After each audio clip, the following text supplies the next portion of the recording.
nosso quadro de entrevistas de hoje, vamos falar sobre o uso da tecnologia como prova no processo penal. Quem vai conversar conosco é o juiz de direito Alexandre Moraes da Rosa, titular da 4ª Vara Criminal da capital. Doutor Alexandre, seja muito bem-vindo ao Justiça Legal. Na sua opinião, vivemos em um mundo vigiado? Os nossos avós tinham a sua casa e na sua casa ninguém entrava. Nada se sabia de dentro. Nós tínhamos um universo que era privado, da privacidade. Hoje ele não existe mais. Quer por avanços tecnológicos, quer pelo que nós usamos, nós não podemos mais falar que nós temos um universo privado. Nós temos celulares, nós temos câmeras nas ruas, nós temos acesso ao computador. Tudo isso é monitorado. Se nós tivermos acesso ao que se pode monitorar de uma pessoa, nós ficaríamos assustados. Os nossos gastos no cartão de crédito, as antenas que nós usamos no telefone, tudo isso é capaz de mostrar a nossa posição no GPS, a nossa posição geológica no planeta Terra. Daí que hoje em dia é muito difícil falar-se em privacidade. Nós tínhamos anteriormente uma divisão entre o espaço público e o espaço privado. Hoje nós podemos falar em privado, que não é mais privado tão assim, um público escancarado, e hoje se fala da possibilidade do sigilo, que é aquilo que seria próprio do sujeito. Mas mesmo assim, hoje nós temos dificuldades de apontar o que pode ser realmente só nosso. Doutor, e como ficam os usos das tecnologias na hora do juiz julgar um processo, por exemplo? Bom, no Brasil ainda nós temos uma produção de prova medieval. É assustador ainda que nós estejamos em 2015 e que a polícia militar, quando vai fazer uma batida, não vá com uma câmera. É impossível que nós não acreditemos que nós não tenhamos câmera para isso. Aliás, a Polícia Militar de Santa Catarina, desde 2013, tem câmeras que podem ser colocadas na lapela. Então, ao invés de fazer uma operação e já filmar tudo para garantir os policiais que não acontecerá barbaridades ou arbitrariedades, e ao mesmo tempo garantir a prova se tinha tráfico, se não tinha tráfico, se tinha roubo, não se usa. Então nós dependemos ainda em 2015 daquilo que o policial fala. A tecnologia é possível. Hoje no processo penal nós temos a utilização das viaturas do GPS, das viaturas que tem significado o aumento da qualidade da prova para condenação, porque eles dizem a viatura realmente estava no porto que vigiava, por exemplo, uma venda de drogas. De outro lado, tem servido para a defesa dizer que não era bem assim a tese. O Rio de Janeiro tem vários casos em que a condenação e a absolvição dependeram exclusivamente do quê? Do GPS e das câmeras que foram instaladas nas viaturas policiais do Rio de Janeiro. Tanto para garantir o policial como para garantir o cidadão. Se nós pensarmos num pouco mais ampliado, Emily, nós teremos hoje nos Estados Unidos uma discussão interessantíssima que tem possibilidade de você passar um scanner na sua casa. Como assim passar um scanner? Pela viatura na rua, nós temos o Google Maps. Hoje você vai e você tem o Street View. O Google consegue monitorar as casas das pessoas. Hoje você tem um aparelho que você passa na frente da sua casa e consegue escanear o que tem dentro. Então você está na sua privacidade, sentadinho vendo televisão. Consegue passar um scanner que sabe que tem uma pessoa viva, sentada, vendo televisão e consegue verificar se há explosivos, se há drogas, alguma coisa que justifique uma intervenção. Esse mecanismo utilizado pela polícia americana hoje, há um tempo, foi declarado constitucional pela Suprema Corte Americana. Ou seja, o espaço interno da sua casa, que você acha que está tranquilo, hoje já pode ser monitorado. Tem várias aplicações da tecnologia e nós temos uma perspectiva hoje ainda no Brasil de utilização parcial. Faria toda a diferença. Faria toda a diferença. Vou lhe dar um exemplo. Hoje em dia nós temos algumas aplicações artesanais. O Ministério Público pede tem uma liberdade aplicada, uma medida cautelar do sujeito não se ausentar da comarca. Ele vai lá o quê? Camarote dele, ostentação, Facebook, ele vai para uma praia, bate foto. Se imprime aquela foto e se requer a revogação da prisão preventiva. Acontece todos os dias, porque de alguma maneira com essa nova visão da sociedade nós temos o que? Não basta fazer, tem que se exibir. A pessoa não basta ir a um show, ele tem que mostrar no show que está no Facebook, tem que mostrar no Instagram, e assim vai. Nessa perspectiva em que nós temos uma nova exibição pública, tem se utilizado isso como prova. O sujeito, esses dias, num processo penal, muito interessante, o sujeito foi preso com um relógio, que era um relógio novíssimo, que tinha sido furtado e o guri ostentou no Facebook. A investigação conseguiu chegar nele, bateu a foto, cadê o relógio? O relógio que era um relógio caro e que teria sido de uma coleção extremamente pequena e que o sujeito ostentava no seu Facebook. Daí que nós temos a utilização das redes sociais do Instagram, de outras mídias, para que nós possamos chegar aos acusados. E mais, aqui nesse momento, quando nós estamos gravando, você tem um aparelho celular. Esse aparelho celular, ele tem uma localização no GPS, se estiver ativada. Mesmo desligado, você sabe que nós podemos saber a sua localização, ou seja, nesse horário da gravação nós conseguimos localizar. Pode se utilizar, por exemplo, na investigação de sequestro, você pode monitorar a vítima, mesmo muitas vezes com o seu aparelho tecnológico desligado. O que é mais comum que está sendo usado hoje de uso de tecnologia num processo penal? Muito na apuração. Você tem o seguinte: depois que você consegue saber os números do celular e mais os números que o próprio celular tem, você consegue fazer, pode buscar em que antenas que ele passou.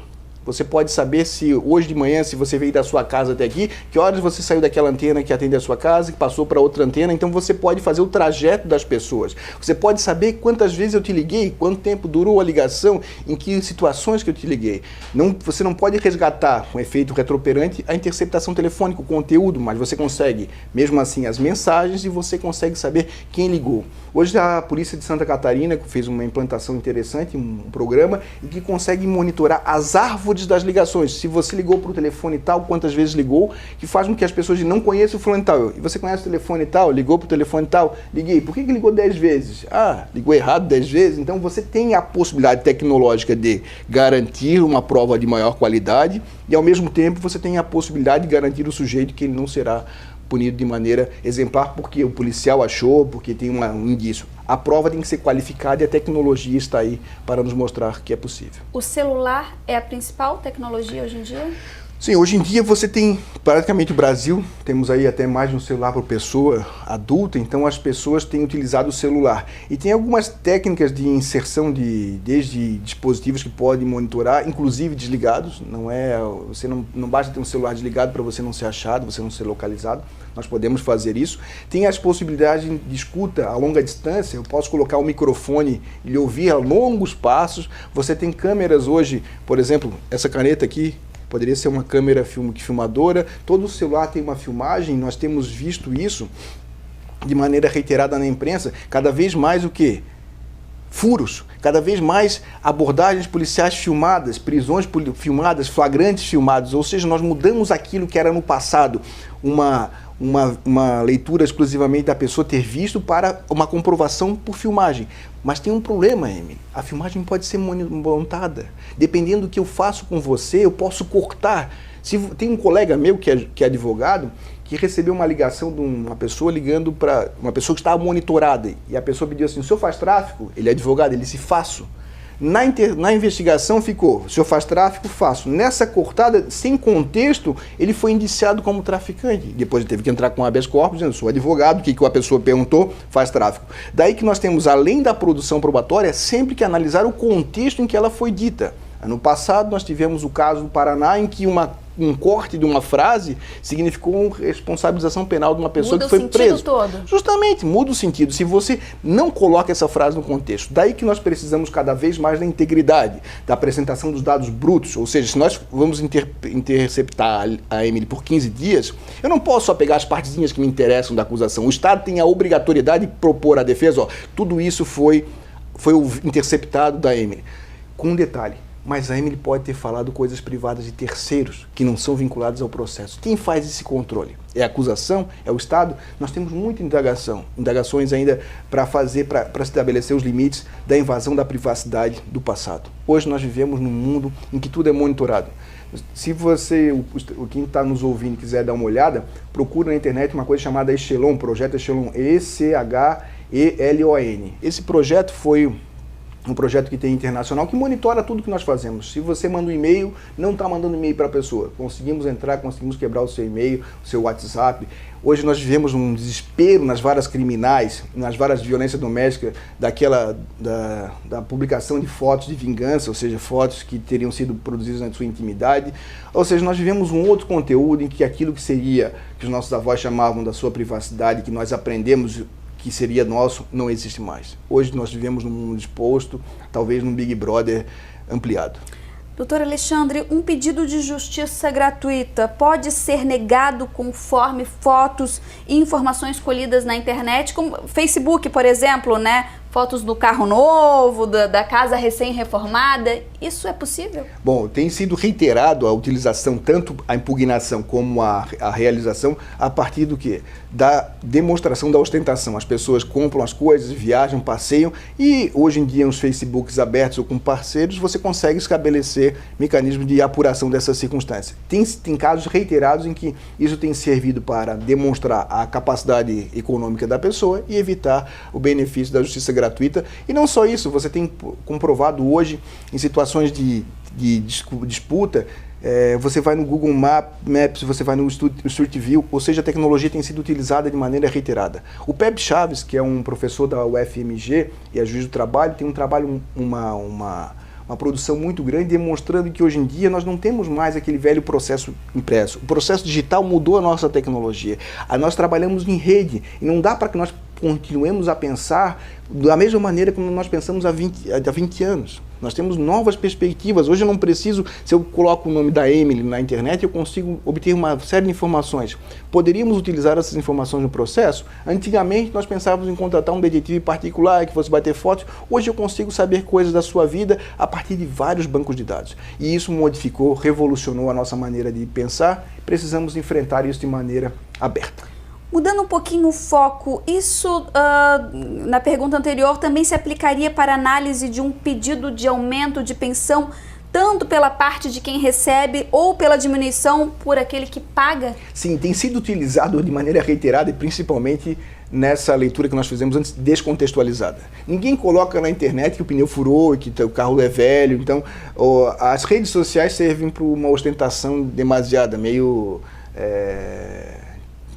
beijo no ombro, para dizer assim, é um camarote. A pessoa quer mostrar o que tem, então tem servido para isso. Tem alguns autores, teríamos a ideia da sociedade do espetáculo, do Guy Debord. Então, assim, nessa maneira de ostentar, de exibir, você aproveita o que o sujeito produziu contra si mesmo, para dizer, e busca a redução da pensão.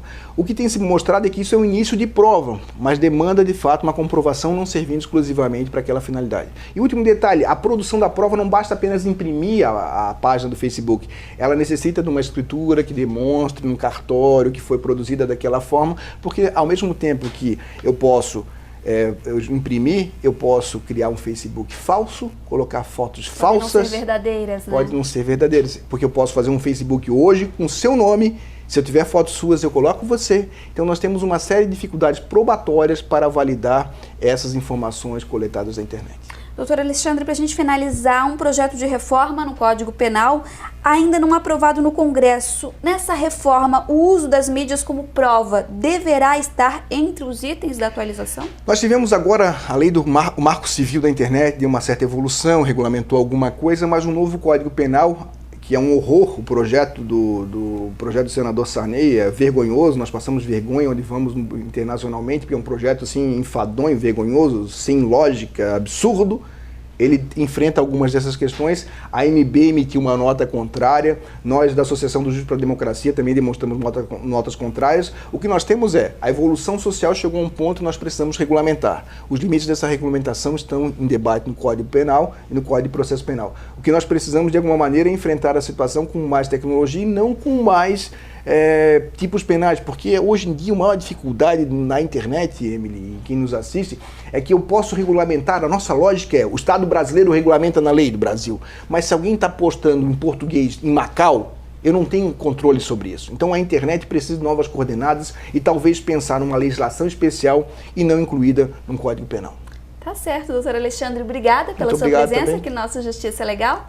E o Justiça Legal vai para um breve intervalo e a gente volta já.